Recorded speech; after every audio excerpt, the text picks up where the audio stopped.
had the privilege to talk about leadership, a subject that is very close to my heart. I started off by amplifying the importance of leadership because, in my opinion, it's the critical success factor. It's the key enabler. I believe everything rises and falls on leadership.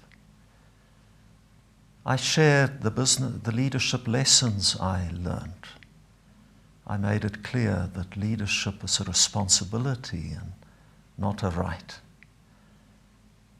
I stated that it's important for us to understand the difference between managing people and leading people, and we obviously need to strike the right balance between leading people and managing people. It's imperative that one has to develop one's own authentic leadership philosophy, and I stand for servant leadership. It is very important, should you lead others, that you have the ability to lead yourself. So to hone one's self-leadership skills is of the utmost importance. I painted a picture of the leaders I admire, and they lead with passion, with enthusiasm, and with energy. They lead with integrity, because leadership is all about character.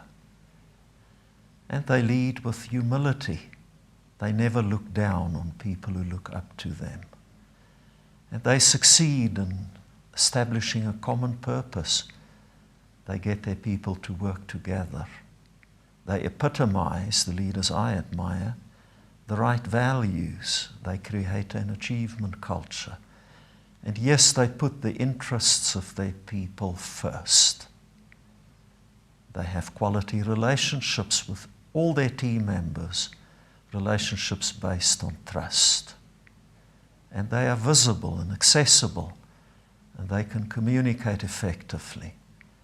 And when their people do well, they reward and they acknowledge and they celebrate with their people.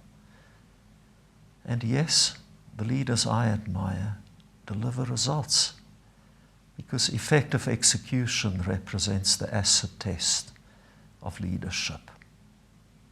And lastly, the leaders I admire, they become people of significance. It's all about their contribution and their wisdom and their character, not about power and authority. I believe that leadership has got nothing to do with position or power or authority, but it has everything to do with influence, and influence has to be earned.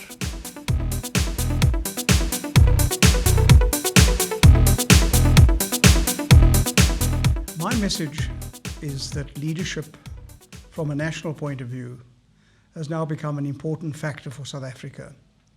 We know the challenges, both from a global point of view and a domestic point of view, that are being faced by the South African economy and by society. And when we look at the vision for 2030, which has been offered by the National Development Plan, it says very clearly that leadership is important. It's the chemistry that will help to make things happen. That not only applies at the national level, as important as that is, especially as we've got a general election coming next year, but also at other levels of our society. It's not enough to shift all responsibility onto upper levels of authority. What the National Development Plan says is we must have an active citizenry. It must be groups and our individuals in the population at large who come together and say, we want to make a difference. We want to help the local authority to offer better delivery. We want the provincial government, whoever it may be, to be less corrupt. These are issues that need to be, in fact, heavily tackled, not only by institutions, but also by people. That means that even in a small way, we talk about leadership. We don't only think of leadership in terms of presidents, of premiers, of cabinet ministers, of the captains of industry, of trade union leaders, as important as they are in shaping the overall environment for the country's progress. It is just as important that each and every one of us in our own community, in our own group, ask, what can we do to help make the National Development Plan a success? It will not fall like manna from heaven. It's predicated on collaboration between groups, between races, between interest groups, as also between communities. This is tremendously important to the success of where we want this country to be by 2030. We want an economy which is going to be bigger, stronger, and better by then.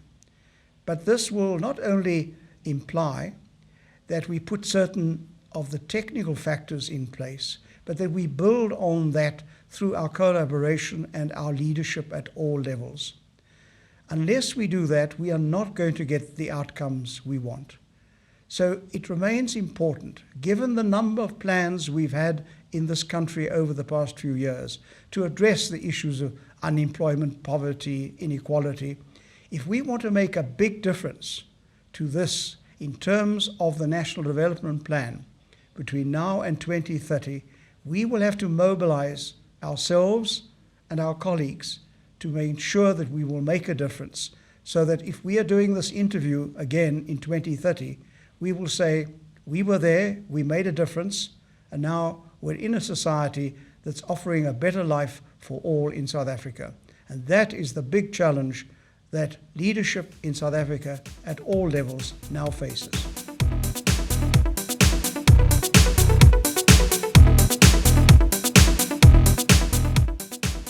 This study school focused on leadership, and I focused on leadership in higher education.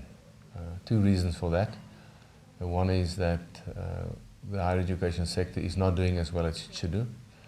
And secondly, that the National Development Plan allocates certain very important tasks to higher education, which it needs leadership for to execute. My main focus was basically that we shouldn't go into a long theoretical discussion of what leadership is and what it is not, or even what's the difference between management and leadership.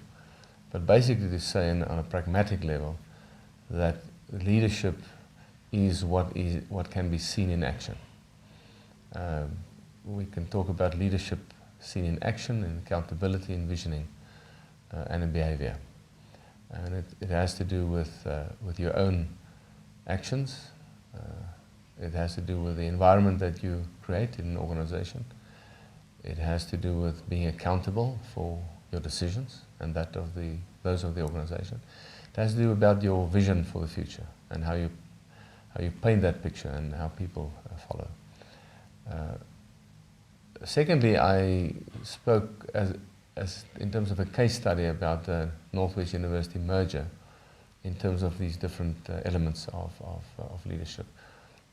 And the interesting thing is that we had a number of phases in the merger. It was a very unlikely merger, but in the end we could show through good leadership and management that we had achieved good progress, had achieved all the merger objectives, and could come out as a university that is amongst the top 5, 6 in the country.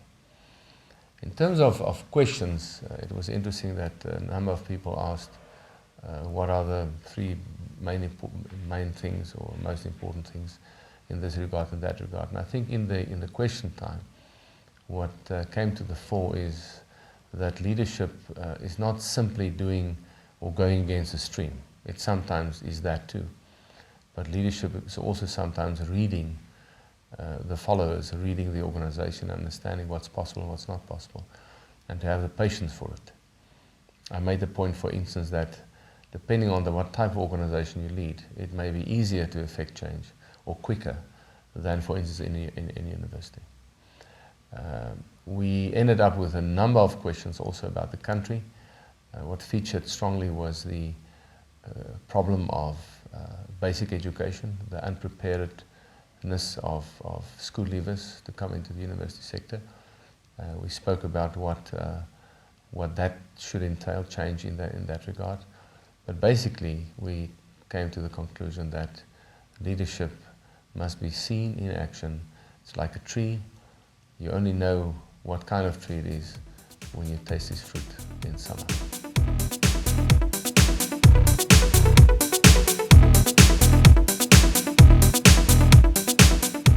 The Prestige Day this year in Van Bell Park at Quest has proved itself to be a major success.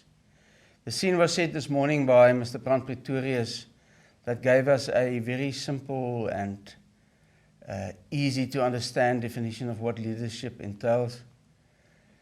And the people actually appreciated the easy way in which he spoke and where he conveyed all the experience of all the years that he was in a leadership position to the audience. The following two speakers, Professor Raymond Parsons and Dr. Teens Elof, actually dovetailed perfectly with the whole leadership theme, and they complemented what Mr. Pretorius said in the beginning. Professor Parsons pointed out what is necessary for this country to achieve its aims in 2030, whereas Dr.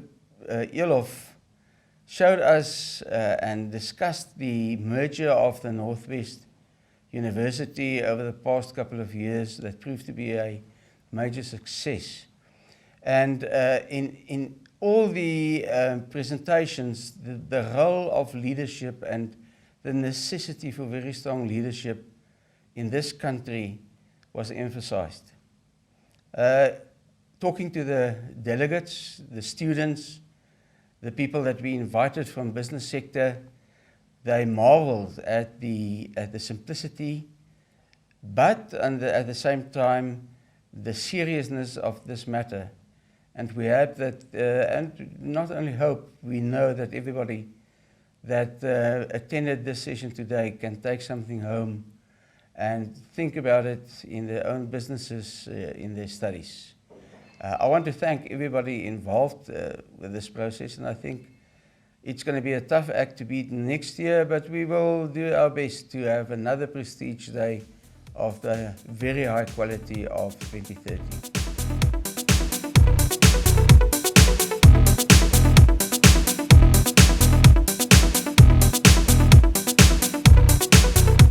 I'm very, very happy and delighted to experience today. You know, if I take you back, when I made the decision to pursue MBA with the Poch Business School, I had no idea what I was about to meet. But you know, the last 3 years have been very hectic. And I've met wonderful people, academics, professionals, strategists, that have really stretched my mind vertically and laterally. And today it has been the pinnacle of an experience. We've met professionals, strategic thinkers, you know, men with experience, men with expensive information and detail that have provoked my mind. You know, from this Prestige Day, I've been stretched beyond my mind. And I've taken an ego to go out into industry, into society, and to try to make a difference. This Prestige Day has created a platform where knowledge has been transferred to us because we are the future leaders. For me, the highlight of the study school is this Prestige Day. The university attracts highly qualified people to address us. Not only are they specialists in their fields, but also specialists on their topics. The themes are topical for now and into the future. Today's theme was around leadership. The speakers approached us today in a quite different manner, not having a lecturing style, but more conversational style. For me, leadership resides deeply. And as a responsible citizen, I believe that we all need to show leadership abilities. Today we had a view from a public sector side as well as a private sector side. And both these speakers actually married the theory with the practical. The experience that they shared with us, the lessons that they've shared with us, and the way that we can go forward building our country actually motivated me. Both of them were inspirational today, and I just loved the day and being here. Today was really an inspirational day for me. It was one of those moments in your career when you meet somebody that really moves your cheese. And this was done by Mr. Brand Pretorius. His quiet demeanor really impressed me, and his knowledge and experience of leadership is totally astounding. I wish to compliment him on that, and I think that we can learn from him. The main thing is his humbleness, his serving demeanor in leadership. Further, if you look at the giants like Raymond Parsons, Professor Parsons, what he's done on the NDP and he's interpreted for us really is inspiring. What's important is that we take things away from here now to move forward. Then Dr. Tiens Elof in Leadership in Training. It is close to my heart what he's saying, and I think that following his vision and his example is really a good example for us as young leaders in the country.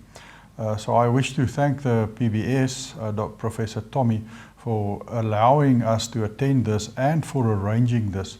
I think it is excellent and it should be continued in the future. Thank you very much.